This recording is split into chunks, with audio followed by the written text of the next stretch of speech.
Now, there are two different kinds of Christians in this world. I'm not saying that these are the only kinds of Christians that there are, but when the topic of Christianity is brought up, these are the ones you tend to see a little more frequently. Now, we have the religious individuals who go to church each and every Sunday, pay their tithes, holding the mindset that their church is the way to the Most High. And although they might say they believe or understand that Yahushua is the only way to heaven, their actions state otherwise. Their idol and focus has become the church or pastor. And then we have the liberal or non-religious individuals who might go to church every once in a while. They claim the title Christian, and then you'll find them at a nightclub or going to concerts and getting wasted or high the following day. Because Yahushua died for their sins, didn't he? They have faith, and that is all that matters. No one can judge them but Elohim. Regardless, it doesn't make a difference. Both of these types of Christians have one thing in common. They don't truly follow Yahushua, nor do they study the scriptures for themselves. But to understand where this pattern came from, we must first take a look at the beginning of this religion and how it ties to biblical history, the similarities and differences, and what was altered and what remained. So, let's get started. When exactly does the Christian church start? Well, the practice of believing in Yahushua began in the books labeled the Gospel, specifically Matthew, but the prophecy of Yahushua dates back all the way to the Old Testament. Matthew chapter 2, verse 1 through 2. Now, when Yahushua was born in Bethlehem of Yehud in the days of Herod the king, behold, there came Magi from the east to Jerusalem, saying, Where is he that is born king of the Yahudim? For we have seen his star rising in the east, and are come to worship him. And in the Old Testament, Deuteronomy chapter 18, verse 15. Yahuwah Eloheka will raise up unto you a prophet from the midst of you, of your brethren like unto me, unto him ye shall hearken.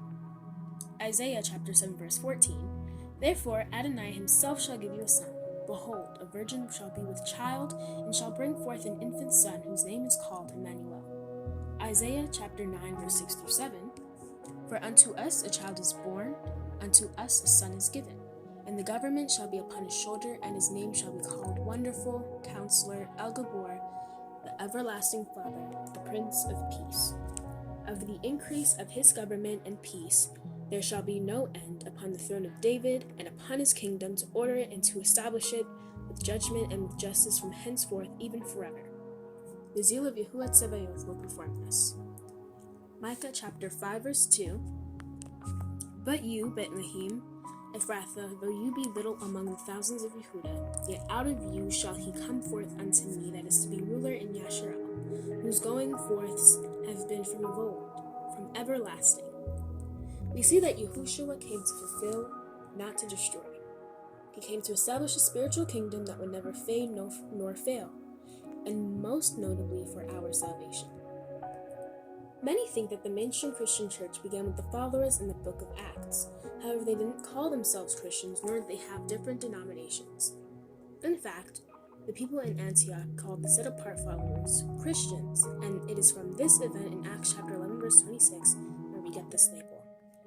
The idea of today's mainstream Christian church stems from the birth of Roman Catholicism, which is the first and most widespread form of Christianity, and dates back to the Roman Emperor Constantine. We have to keep one thing in mind, which is that although many saw believing in Yahushua as something fairly new, many of the disciples and those who preached the word of Yah were still Israelites, meaning much of their customs, homes, livelihoods were in Israel. So many of the followers that were persecuted would end up displaced or killed off. Remember, Christianity became the religion of the Roman Empire only after the Romans destroyed Jerusalem and other major cities, besieged temples and homes, and killed off many of the inhabitants of that land, especially those who seeked Yah through Yahushua. And isn't it strange how many of the holidays, such as Easter or Christmas, that were adopted into the church, and even certain tradition churches practice, such as communion, came shortly after this persecution and displacement? Of course, I will save those topics for another time, but for now, let's focus on Constantine and the birth of the Roman Catholic Church. Now, Constantine, according to the World History Encyclopedia, ruled from 306 to 337 CE. To give you an idea of when that was, this was after many of the apostles were killed off and takes place during the persecution and after. He is mainly known for his conversion to Christianity in 312 CE And keep in mind that Rome was a mainly pagan society, as well as Greece and much of Western and Eastern Europe, with the exception of the Eastern Orthodox Church. So at that time, politically and socially speaking, this for many was revolutionary. And here's why. His conversion wasn't tied to the fact that he had already had faith in Yahushua or because he wanted to repent and turn away from sin, but because of the Battle of the Milvian Bridge, which took place the same year, 312 CE. For context, the Battle of the Milvian Bridge was a battle to determine which emperor would have total control over the west region of the Roman Empire. So, spoiler alert, before Constantine wins this battle as the sole emperor over all of Western Rome, this empire was ruled by three people: Maxentius in the west, Constantine in the west, and Licinius in the east. To continue what I was saying, Constantine prayed for success the night before the battle and had a vision that told him in Latin, "In this sign, conquer." Can you guess which sign he carried into battle the next day? If you guessed the sign of the cross, then good job. And the reason why churches have crosses or why people wear them might not be because Yahushua died on a cross, because it wasn't Yah who told us to carve images of the Messiah and to create graven images of the saints, angels, and crosses. In fact, his second commandment speaks against it. But to not get ahead of myself, symbols like the cross and the image of the Messiah will be for another video. So, after Constantine's victorious win against Maxentius, he converts to Christianity because he said that the God of Christianity helped him. But he was a pagan, so who did he pray to that night? There's a reason why Hebrews chapter 11 says, "Faith is the substance of things hoped for, the evidence of things not seen." In John chapter 6, verse 30 is a perfect example, because no one believes unless given a sign. A year after Constantine's victory, he enforces the Edict of Milan. This is what ended the persecution of the Christians legally, and from here the rest was history. Get it? Now, even though some pagan rituals and sacrifices became less common, they didn't completely go away. A lot of the different pagan rituals were hard for people to let go, so instead of completely converting, they instead adopted those practices inside the church. I would like to revisit a question I asked early on. If Constantine was a pagan, who did he pray to that night? Constantine was actually a part of a family called Sol Invictus, which translates to the invincible, unconquered sun, worshipping Jupiter, also known as Zeus, Apollo, and Helios, the sun god.